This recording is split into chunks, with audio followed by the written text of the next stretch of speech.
Recording live in the Lucky Number 7 Lounge, this is Dine, Drink Vegas, the podcast by and for everybody stuck at home, wishing they were in the land of neon lights and bad decisions.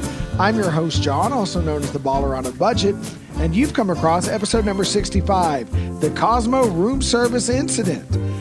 We're also going to give you the stories in Las Vegas that we thought were interesting.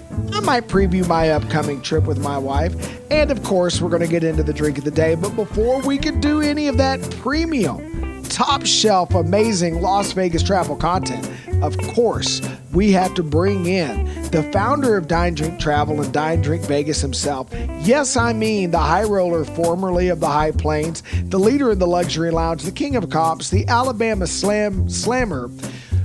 I am talking about the one and only Bill. Good evening, Bill. How are you, sir? I am excellent, John. How are you this evening? Well, now that I have a drink in my hand, I am quite lovely. So tonight's drink was your brainchild. So why don't you tell us what you stumbled across here on Turkey Day, and then I'll explain my slight little twist on it.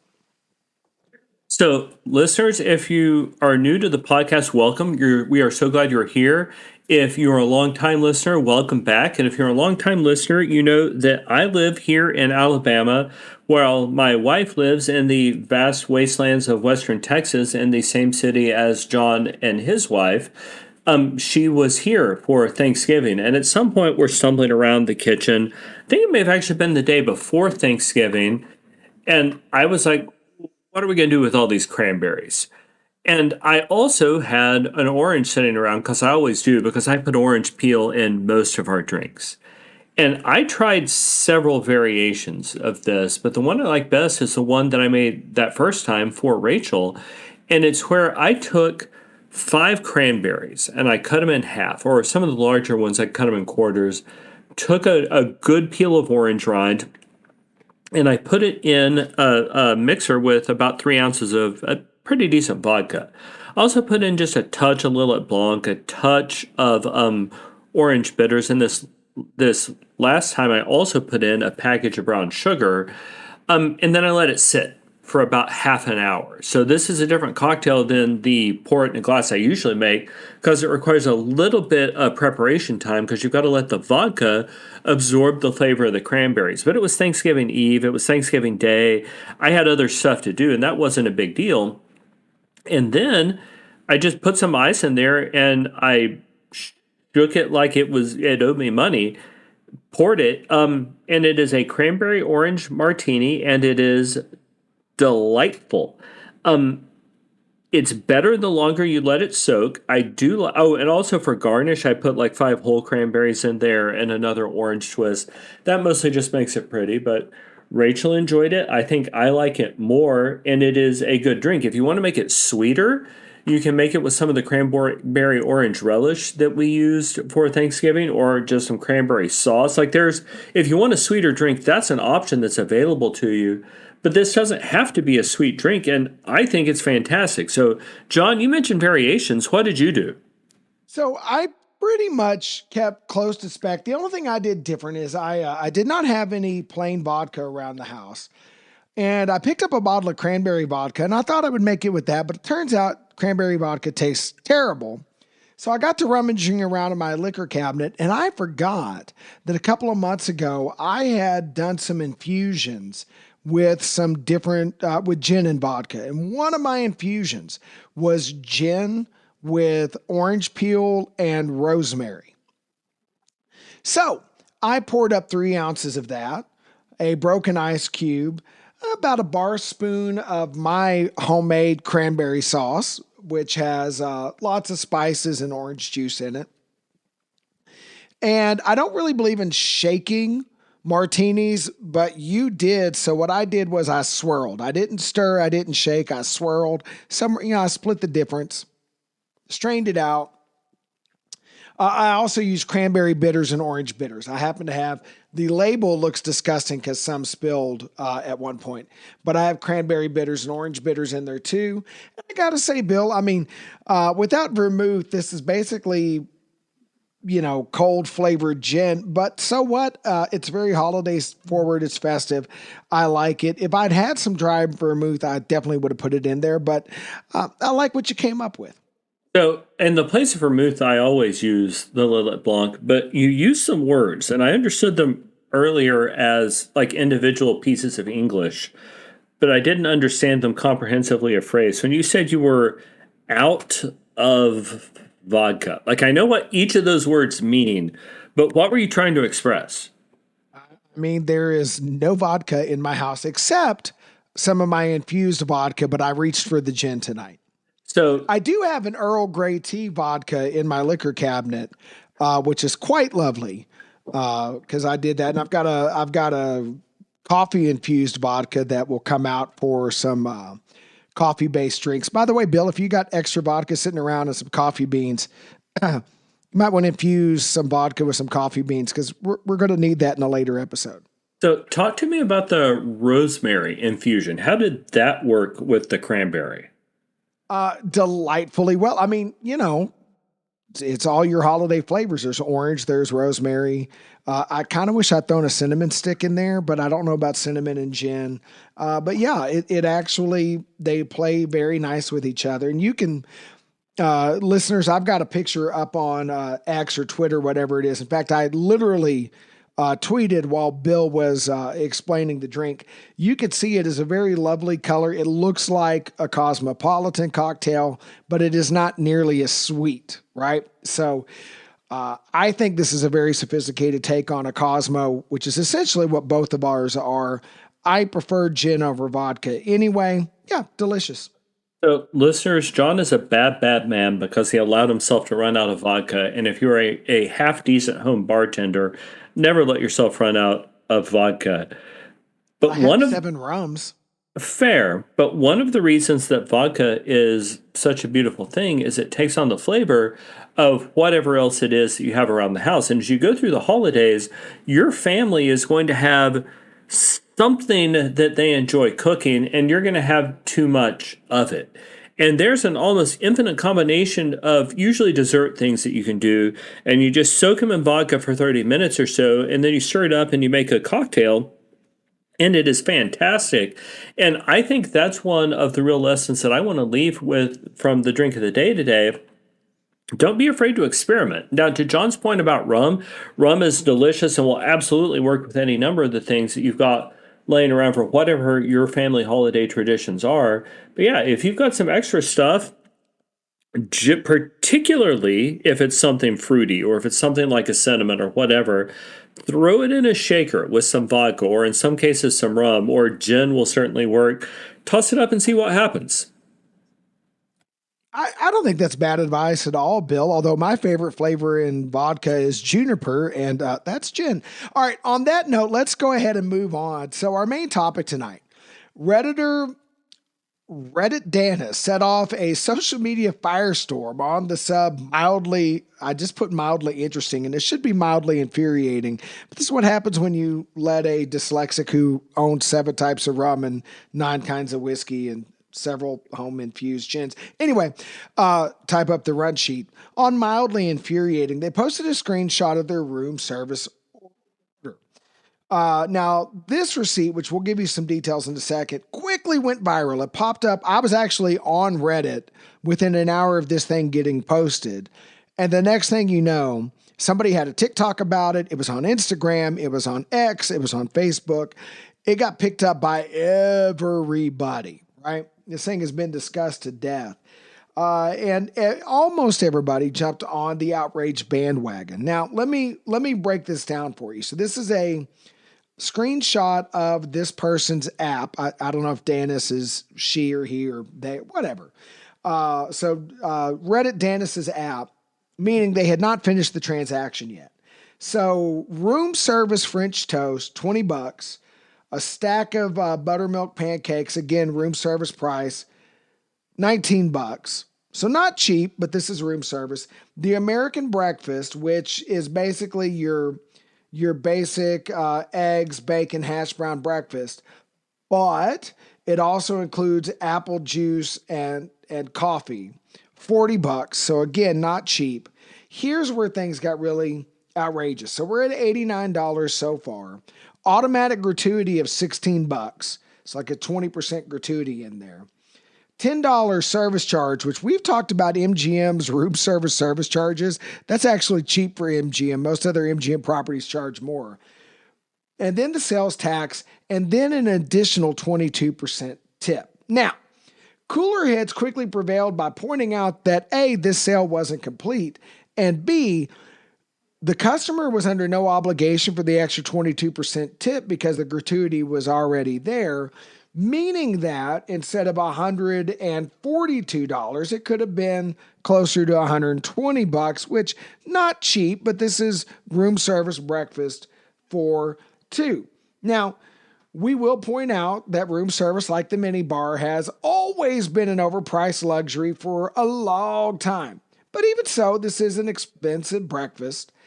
And so what do you think, Bill? Is this normal room service shenanigans, or is this another example of Vegas price gouging that we should get mad about?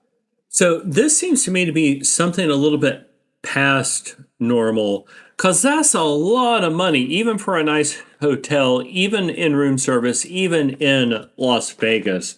One of the tips I always use before I sign the check, I look down at my room service check and I see that there's inevitably some sort of a gratuity, there's some sort of a service charge, and I'll talk to the person who brought it up to me, say, hey, how much of this makes it to you? Right? And so I think you've got to not be afraid to just ask the server, do you actually get this? And if they don't, then I'm not going to stiff the server. I'll go ahead and tip the server because it's not his fault, and then I'll complain about it on social media later. Right. I probably wouldn't have made that extra, but even if you allow for the fact that that extra 22% gratuity wasn't necessary, that's still, man, I'd have had to have been super hungry to have ordered this. Because the American breakfast was one egg, one order of bacon, a hash brown, juice, coffee. Right? Like that was it for $40. Well, it says one, but I think it is either a 2-egg or a 3-egg breakfast. It's just, it rings in as a single thing. That's how the registers work. And I will say, let me read, because there's French toast and there's pancakes. This is feeding, if you wipe out the 22% tip, you're feeding 3 people in your room in Vegas at a 4-star hotel, right? This ain't Excalibur. $140, $120, so $40 a diner for room service breakfast. Bill, I'm going to take the opposite tack, and I know this is surprising because you're the high roller and I'm the baller on a budget. $40 a person for room service breakfast. Yes, it's expensive, but it's also room service. And what you're paying for is to not go down, because let's be real, if you go to the Henry, you're 3 people are probably paying $100, right? So you're paying, because $30 a person for breakfast in Vegas is not outrageous. You and I have spent more, right? So I think you're paying essentially $20 extra because there's a $10 service charge and the prices are inflated a little bit. But $120 for 3 people who are too hungover to make it downstairs. Yeah, it's high, and I wouldn't pay it. I would drag my hungover butt downstairs. That's part of the penance I pay. But I can't get mad about this. So I'm not convinced that it's an order for 3 people because the only drinks which came in were on the American breakfast, and there was 1 order of coffee and 1 apple juice. And if you're hungover in Las Vegas, one of the things that you're gonna need is some coffee, and it was the Cosmo, which means there was not going to be free coffee in the room, right?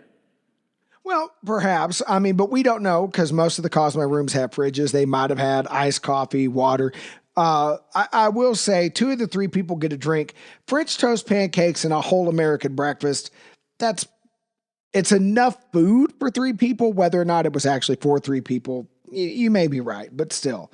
I just, compared to like the $35 bottle of water that made the social media rounds a month ago, this to me isn't that bad. Yeah, but you're making the argument, hey, I've beaten worse before, so this isn't all that bad, right? Like, that's the fundamental problem Vegas has, right? Like, even you who are cheap is making the argument, it sucked worse in other places. Well, I'm just saying, I've seen room service prices like this in Dallas or Austin. It's room service. Room service prices are the reason I don't eat room service. I mean, I just assume room service is going to cost too much. That's why I don't get mad at the minibar. I assume the minibar is too expensive. That's why God made So, the ABC store. side note, one of the things I get frustrated with in Las Vegas, and for that matter, most cities, is that most hotels now, they will absolutely tell you the price of their drinks or their room service if you ask. And in addition to telling you if you ask, they've got a QR code that you can scan and find out. But I miss the days when there was like a printed guide in the room rather than having to go the extra step to find out what stuff costs. And I get it, prices are dynamic. They're probably changing the price from time to time. But no, Yeah. this strikes me as nuts, and the problem is amplified by the fact that I mean, sometimes, okay, so under your scenario of being hungover in Las Vegas, the odds of you finding the QR code, scrolling through to find what the cost is, and then to find out what the service charge is, and then to find out what the mandatory gratuity is, and then to, like, they know what they're doing. It's on the app though. I mean, that's the thing. Like, this is not a completed sale, this picture that's making the rounds. And I've tweeted All it right, out. so I guess I should retweet it. what does that mean to say it's not a completed sale? So she's building, or he or she, they're building their breakfast meal on the app. It's like ordering a pizza on your phone. Okay. Like, you see these totals before you commit to pay them. Okay. So that is, yes, So they're that is not about a sneaking thing. it by. Like, you get to look at this and decide whether or not I want to hit the button and do this. And by the way, I'm just going to say, I've had DoorDash bills that were similar in price when I was too lazy to cook. And my family wound up paying $40 each to eat DoorDash. It's not a smart use of your money, but, and I don't know, Bill, I'm a former convenience store clerk. I worked in a convenience store way back in the 90s. I'm old, right? If you were in my convenience store at 1 in the morning to get a loaf of bread, that loaf of bread that might have been 75 cents in the early 90s at ye local Walmarts was going to cost you $3.99 in my 7-Eleven. You were paying more than triple because either Walmart was closed or you didn't want to deal with 3 a.m. Walmart, right? So I sort of have an understanding, like, it's in my DNA that there is a markup for convenience, and room service is the ultimate convenience. I'm not saying it's a smart financial decision. I'm just saying, to me, this is nothing new. Okay, fair enough. On that note, why don't we jump into some news, Bill? You want to take the first one or you want the second one? I guess I will take the first one since I put it on there, but KTNV and multiple other sources are reporting that MLife will rebrand the Nomad to the Reserve at Park MGM later this month. The Nomad webpage confirms this transition started December 1, which ironically is the day we're recording. We will report back in future episodes with specific changes to this hotel within a hotel, but I guess I'm wondering why the rebrand, right? Like what they're hoping to achieve. And John, what do you think about the entire hotel within a hotel concept? Okay, so two different questions. One, the rebrand here is because, and I think we talked about this sometime last April or May. Nomad is its own company, and MGM and Nomad had reached the end of their contract back then, and MGM had no intention to renew. So there was going to be a rebrand coming. Like, this is not a surprise because, like, it's the same thing that happened with MGM didn't renew with whoever owns the rights to the name, the Delano. So now that's the W. They got a new corporate partner in there. I will say this. I like the hotel within a hotel when it truly is a separate tower. Like when you go to Mandalay Bay, Mandalay is Mandalay. The W is a whole other hallway. The Four Seasons is over in its little area.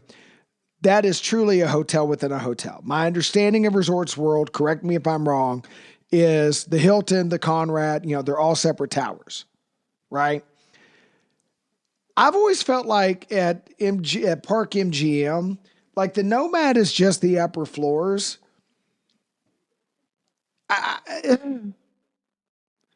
Just it's Park MGM, call the upper floors Park Avenue if you want to be pinky up.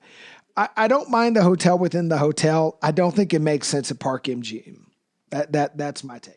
So you have accurately described what this hotel is as well as what all those others are. This is much more like Nobu within Caesars. It's just some Right. dedicated. Well, okay, so Caesars is a bad analogy because there's, what are they at now? Like 572 towers? I've lost Oh, God count. only knows. I don't But know. Nobu is a few floors in one of the towers. That's what this was. So sure, it is a different thing. Um, I've never been a huge fan of Park at MGM. Like it's fine. This, you know, I'll at least pay attention to what they've got. I am interested to see what functionally changes, and I'm not seeing a lot of information on that. So I'm sure we will come back to this story at some point over the next few episodes to report on what has meaningfully changed. Well, I'm going to make a prediction and say the signs. I don't think anything else will change. I think they're just going to treat this as premium floors at Park MGM. I will say I like Park MGM. My wife and I, whenever we're on a budget trip, we argue. She likes New York, New York, which is fine with me. I like Park MGM. I think their rooms are funky, a little bohemian. It's kind of like, I don't know. It to me, it has a slightly artsy vibe. You could tell it's an older building, but it's charming. I like that it's non-smoking. I'm a big fan of Park MGM, but that's neither here nor there. All right, moving on. Hey, it's time to steal a story from Scott at Vital Vegas. Vital Vegas reported on the impending December 14th closure and rebranding of the Sound Dollar Lounge's location at the Plaza, verifying rumors Scott dropped over the summer. The Sand Dollar at the Plaza has great video poker odds, strong drinks, and great pizza from Pop Up Pizza right next door, but local bands didn't catch on with tourists. Now, listeners, if you don't know, the original Sand Dollar over on Spring Mountain close to Chinatown is a haven for local bands trying to make the scene. It's still open, so if you're into independent Vegas music, they got you. They're doing their Christmas pop-up. Sand Dollar proper is going nowhere. But turns out that drunken tourists don't want to listen to bands they've never heard of before. So there's no word yet on what concept will roll into the space. Bill, you and I have drank in that space within the last couple of months. What would you like to see Plaza do with that space? I would like them to admit they were wrong and put the sand dollar back in. For one thing, I've had, as far as downtown goes, I've had an unusually high end cocktail experience there. Like the people do a good job. I keep losing money on the video poker machines, but I suspect that's an independent question. Yeah, that's you because the pay tables are good. That's operator error. That's like me at blackjack. We just have different skill And sets, my guy. it couldn't possibly be just a terrible draw of the cards. Yeah. But I guess what I'm hoping is they will keep it as the relatively higher end space there within the plaza, because right now they have, or historically what they've had is very good cocktail service, and I hope that doesn't go away. How about you, John? What are you hoping to see? One, I agree with you. I hope it remains a premier cocktail bar with great video poker odds. I hope they keep the champagne and the beer vending machines and the pool tables. Here's what I would do. Dueling piano shows. That's what I would do. I think that would be a perfect venue for something like you and I are Texans. I want something like Pete's. Now, don't get me wrong. I love the bar at Times Square, which is dueling piano. But listeners, if you have never been to the great state of Texas and experienced Pete's dueling piano bar, you are missing a treat. Now, the Austin location is my favorite, But I went to a work conference a couple months ago, and we all wound up at the one in Frisco, which is at the Star, which is the Dallas Cowboys practice facility. And there was a high school football game going on in that practice facility, and people were walking around everywhere, and they're all rich because it's Frisco. And I got entirely white girl wasted at the Pete's Dueling Piano Bar. That's what I would like to see here. Awesome. Well, moving on to other stories, Scott also shared that Gen 3 Management, the group between Holstein or behind Holstein Shakes and Buns, which was once at the Cosmo and is now downtown, as well as Hoot Dogerie, which I'm going to assume is a hot dog joint, and Flour and Barley and the Link Promenade, will take over operations at Jason Aldean's Bar and Grill, which is located at the newish 63 City Center edition between the shops at Crystal and Cosmo. On this podcast, we've asked if the Strip has room for all of these new country-themed venues, with Blake Shelton's Ole Red at Horseshoe and Luke Combs's bringing Category 10 to the Flamingo next year. It's also worth asking if it makes sense to put a country-themed venue in the most expensive shopping area on the Strip. And I'd argue that this need for new management at a venue less than a year old sort of backs us up. So, John, are you reading anything about why specifically they made this change? Yeah, lack of business. And I do think, like, if you anybody who's ever been to the shops at Crystals and walked across to Cosmo in that upper level, you know you're leaving high end for high end. You walk out of the shops at Crystals, you got like Tiffany's and Coach and all these, Versace, and then you walk into Cosmo and there's like a high-end hairstylist right there at some other shops. This is she, pinky up, fancy people, LA pretty people, Hollywood people. I don't understand Jason Aldean there. Look, I'm a Texan. I like both kinds of music, country and Western. And granted, most of what Nashville plays is not up my alley. I like most of the Red Dirt, Robert Earl Keen, independent bands. God rest the soul of Todd Snyder, who passed away recently. Like, my kind of country ain't everybody else's kind of country, but I do like country. And I do think Vegas has room for some country venues, but that is a weird place. I don't know why you thought you were going to put Yeehaw with the Grey Poupon. I don't get it. And nobody under 40 will get the Grey Poupon reference. First, the Grey Poupon reference is hilarious and is an important part of American culture. And second, the Yeehaw with Grey Poupon, I think, essentially describes everything that you and I are, even if they are in slightly different proportions in each of us. Yeah, that's fair. Like, we are country AF, but we also put our pinkies up in like fancy little things. We are fancy little country boys, Bill. I will point out, I am more country than you because you pronounced Holsteins, which is a breed of cattle, as Holsteins, like it's a Jewish delicatessen. And I want to point out, one of us owns some West Texas ranch land, and it ain't me. Yeah. Okay. We run Angus. Thank you very much. Well, it's because Holsteins are really more for dairy. All right. I think this one's yours. Okay. No, this one's mine. My bad. Okay. Las Vegas locally shared several posts this week showing traffic coming into Vegas from California, including a tweet that read, "Build the train," referencing the high-speed train that has begun construction, but Scott from Vital Vegas says will never be finished because it's too expensive. And I saw a tweet while I was on the toilet earlier that said the price has doubled. Scott may be right. At any rate, these pictures prove that even with a decline in tourism, which we've discussed on this podcast, clearly some folks are still coming to Vegas, including folks from the West. So it's down, but Vegas isn't out. So,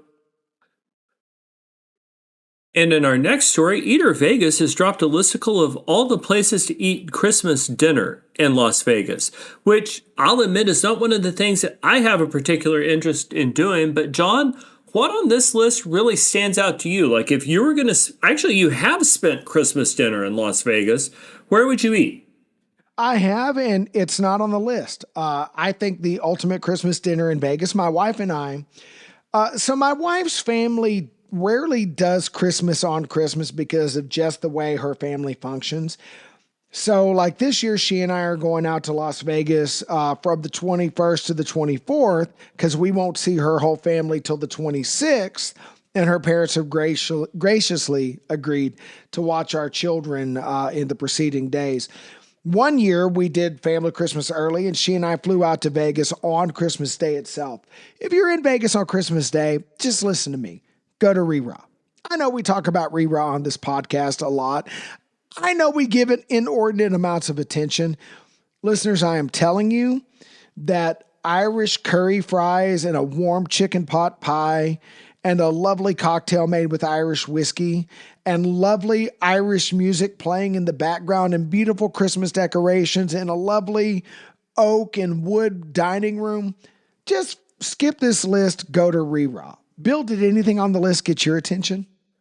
So, a couple of things. SW Steakhouse is nice, but it's ultimately fairly soulless.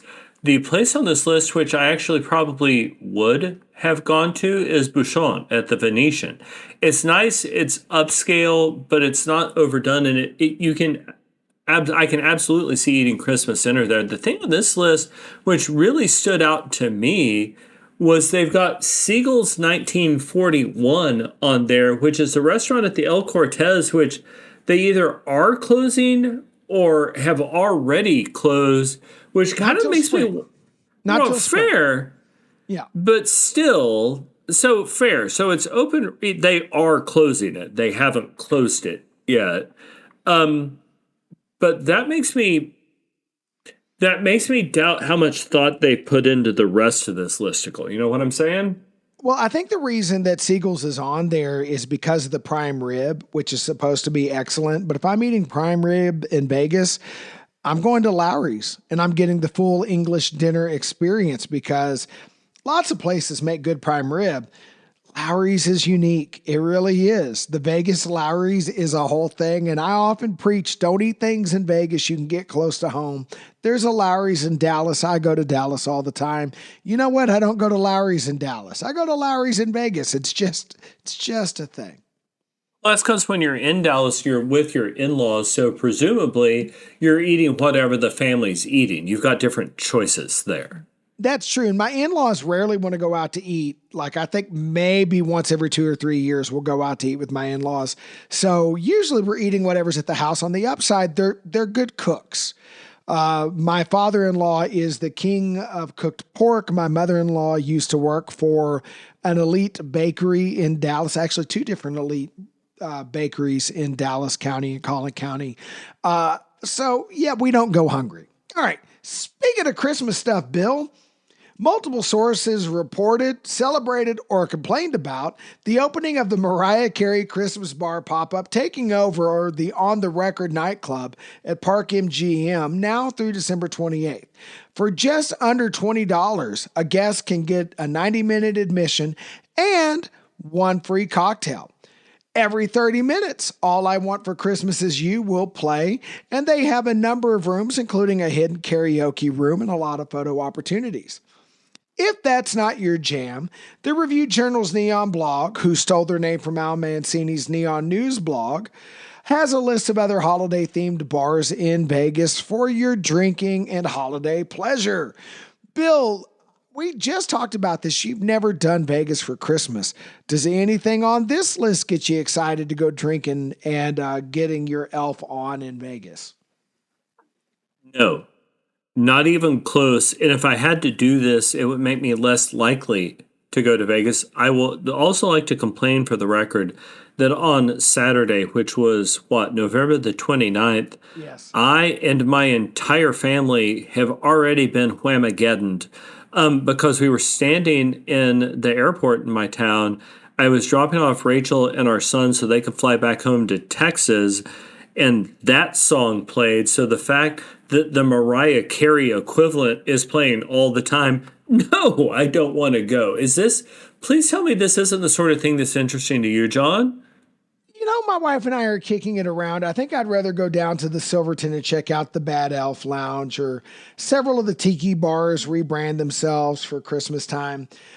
I think stumbling into a Christmas themed bar sounds like fun. I don't know whether I do Mariah Carey, but $20 with a drink included, yeah, price is right. All right, our last story of the night, and I think Bill might get too sad if he has to read it, even though it's his turn. College football update. We're recording a day early because I have to go out of town for a conference, so we do not have the new top 10. But we know there's going to be changes because Bill's beloved Aggies had an unfortunate incident in the capital of our state over Thanksgiving break. It was a rough Friday night for Bill's Aggies. So, Bill, other than your beloved Aggies, do you foresee any changes to the college football top 10 based on this weekend's action? I think the more interesting question comes up next weekend when Alabama plays Georgia in the SEC championship game. Because if Alabama loses that game, then you're going to have a really interesting question about what to do between them, who will then have 3 losses, only 2 being incurred during the regular season, versus Notre Dame versus Miami for a not terribly large, for the final 1 or 2 spots, depending on how everything else shakes out. Now, I will say I think 12 teams is enough for the college football playoff. I think the other real interesting question happened in the immediate aftermath of that with Lane Kiffin's departure for LSU. I don't know what the committee does with Mississippi because, sure, you've got a great team, but that's a great team without a coach. And that begs a very different question. My understanding was he was going to go ahead and be in the playoffs with them, even though he's taken the LSU game. Has that changed? He wanted to do that, but the folks at both Mississippi and at LSU said that he could not. So here's my thing on that. You rank them based on what they've done, not what you think might happen when the coach leaves. Now, I don't know that that's what they're going to do, but in my opinion, that's what they ought to do. And I realize that with the departure of Lane Kiffin, they may not play as well. They also could get ticked off and go on a tear, and we don't know, and neither do the people who are going to make these picks. So I believe the right thing for them to do is to slot them in the playoffs wherever they would have been with Lane Kiffin. So I get that, but there's also issues with how many of the Mississippi coaches are going with Lane Kiffin. Let alone players like transfer portal. It is sure, although those players presumably won't have left before the first round of the playoffs. I'll be curious to see what actually happens with the College Football Playoff Committee. I think it's going to be an interesting couple of weeks. We'll keep everybody posted. We'll come back to that in the next episode. So on that note, I think that brings this episode to a close. Bill, if you can quit crying about your Aggies, why don't you tell the listeners where they can find more Dine, Drink, Travel, and Dine, Drink, Vegas content? You can find us on YouTube at Dine Drink Vegas, where we post short and focused videos which help you plan your next trip to Vegas.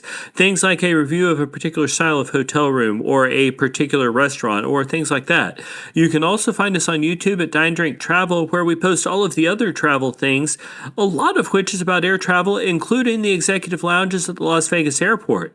You can find us on all of the major social media platforms, including Instagram and Facebook and X at Dine Drink Travel. And X is probably most important because that's where I interact with John. John, what's your handle on X? I'm at Dine Drink John. You could talk to me about coffee, whiskey, adult beverages, all things Las Vegas, including my wife and I's upcoming trip. We got a killer deal on a 1-bedroom terrace suite with a strip view, but not a fountain view, wah wah, at the Cosmopolitan, which we booked for under $500 for the whole stay. So we got high roller room at Baller on a Budget prices, which you cannot beat. We're so glad you took the time to listen to us. If you've got a friend planning a trip to Vegas who could benefit from our sage wisdom, or a mortal enemy who hates listening to old fat white Southern guys talk and talk and talk, either way, please share our podcast with them. When you do, you'll be helping us grow our platform. Give it a like, give it a love, give it a thumbs up, give it a whatever your platform allows. If this is a thing, you can comment on it, you can retweet it, you can Facebook it, but let other people know that you like Dine Drink Vegas, and we promise we'll keep making more stuff. Thank you again for listening, and until the next episode, happy travels.